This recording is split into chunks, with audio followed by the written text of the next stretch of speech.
Okay, and welcome to the Pastor Joey Raz Show. My name is Joe Razakowski. I'm the senior pastor over at Outreach Chapel Ministries, located in Everett, Massachusetts. Currently meeting every Sunday morning at 90 Chelsea Street in Everett at 11 o'clock a.m. We just launched our ministry, a new ministry actually, 8 months ago. Excited to be on the air, excited to be on Cyber Station USA. I'm here with my beautiful wife, Gail. Gail, say hello. Hello. And my spiritual daughter, Lindsay. Lindsay, say hi. Hello. And it's so good to say hi, Lindsay, not hello. And we're excited about being on the air. We're excited about what's going on right now because we know there's so much to talk about. We talk about things that you don't hear in every church, unfortunately, but you should be hearing them in every church. I mean, where do I begin? I mean, we saw the president go on an apology tour. We see CIA agents being harassed, terrorists set free. I mean, where do I go? Which way do we go? There's so many different topics. I mean, we got Gitmo. We've seen a cut in the defense spending. We've seen overseas abortion funding. Things that, as a pastor, I'm completely against. And you see these laws that are being raised up that challenge us as parents, that challenge us as individuals in our own conscience. Abortion with no parental consent. I mean, so look at where the world is and see the United States the way it is now. And then you say, well, what does it have to do with why are you on the air and what do you want to talk about? Well, my thing is this. I'm on the air for one reason only. I believe America should come back to God. Yes. I believe in morals. I believe that there is one true God, and I don't believe there's 1,000 ways to heaven. And I know that as politically incorrect as that is, I still preach that and still believe that. I know that as we sit back and we see what's being spoken about on TV, we see all these issues with gay marriage and all these conspiracies and acorn. I mean, I could talk about that for the next 3 hours. I mean, I sit back and I remember a different country from when I was a child. Right now, I mean, they want to take your focus and put it on health care and take it off all the young children on our streets that are dying. And I'm passionate about the way our country's going. It's like the Titanic, big government, big spending. I mean, they're spending like a bunch of drunken sailors. I mean, and you want to sit back, begin to hear words. You're going to hear words in the show like socialism and capitalism and communism and which way are we going. You hear all these fearful things coming out, the swine flu, the bird flu. I mean, where are we going to go? I mean, we're going to go into every area from spirituality to the economy to the culture. And I'm going to still say to you today, good morning, good afternoon, good evening, whatever time you're listening to us out. We welcome you to the show. And I just want to say how thankful I am to be on the air.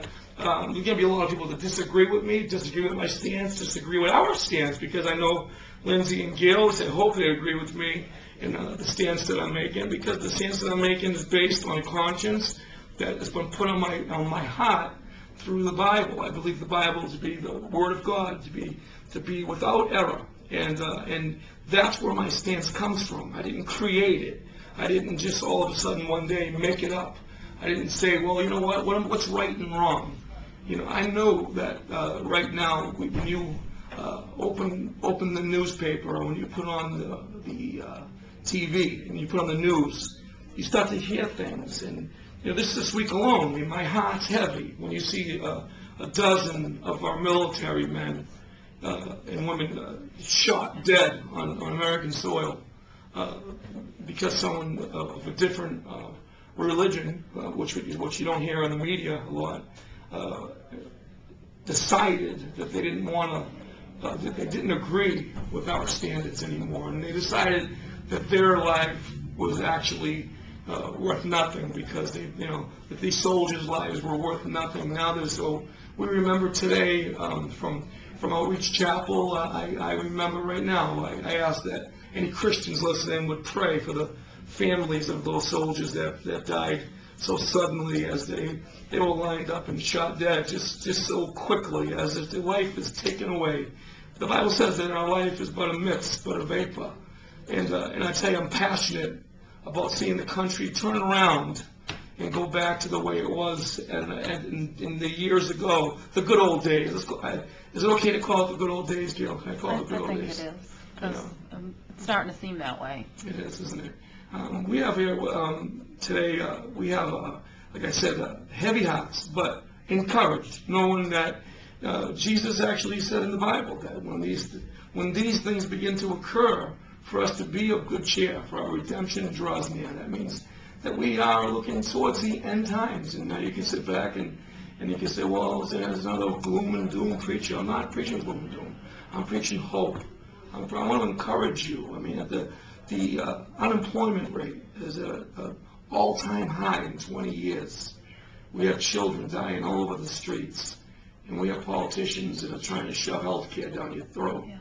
I don't see the pastors on TV talking about the kids that are joining the gangs by the millions and the kids that are dying, and we can't build enough prisons, and we can't build enough detoxes, and I can go on a rampage right now on all the different things that come towards me and come to my heart. But I remember a time, is it okay if I tell you a story? Let me tell you a little story. Let's go back, all right? Let's go back to little Joey about 20 years ago. All right, I grew up in Everett, Massachusetts, just over the Tobin Bridge, just north of Boston. You might even notice my accent. I love my accent, and we parked the car in the Harvard Yard, right, Gil? That's right. You do. I parked my car. Once you park your car, that's great. That's excellent. You know what, people? I want you to understand, pastors out there, you have to start to learn to laugh a little bit. You have to also learn to tell the truth. Politicians, I'm not out here to win friends. I'm out here to influence people in the right direction, because I know that the direction I'm going is right, and you can't tell me I'm wrong. I know that I'm right. There was a time when I was wrong. There was a time when I lived a crazy life, and I sit back and I see the kids today, and I talk to them, and over at Outreach Chapel, we sit down and we talk with kids that are in gangs. We talk with kids that are hooked on drugs, and we talk with kids whose families are hooked on drugs, and we give them hope. We give them a little something to hold on to and say, hey, you know what? This is going to pass. Life is worth living, and I've never seen it like it is now. I talk to kids 13, 14 years old who are actually believe that there is no hope for their own lives. They haven't even lived yet. They haven't even begun to live. And I sit back and I get troubled by this. And I know that we're going to talk a little bit further on in the show. We're going to talk about a couple of testimonies of the people that are in Outreach Chapel, the workers that are there. Lindsay works with us in the ministry on a regular basis, trying to bring people into the church, but not so much into the church, but bring people into the faith and see them where the hopeless would gain hope, where those that are struggling would be saying, you know what, I need some help. It's okay to say, listen, I need some help. As a proud American, I remember I thought that asking for help meant that I was weak. But I'll tell you right now, as I sit here and think about all the lives that I've seen changed, just by somebody doing something kind to them, by somebody reaching out to them and telling them, listen, you know what, I know you might be in a tough position right now, but God loves you, and this is for the listener at home. You might be sitting at your computer, you might be listening to this on your computer at home or whatever, and you're sitting there saying, my son's on drugs and my daughter's on drugs, and where the government has failed, and where the government has dropped the ball, I believe the church needs to pick it up.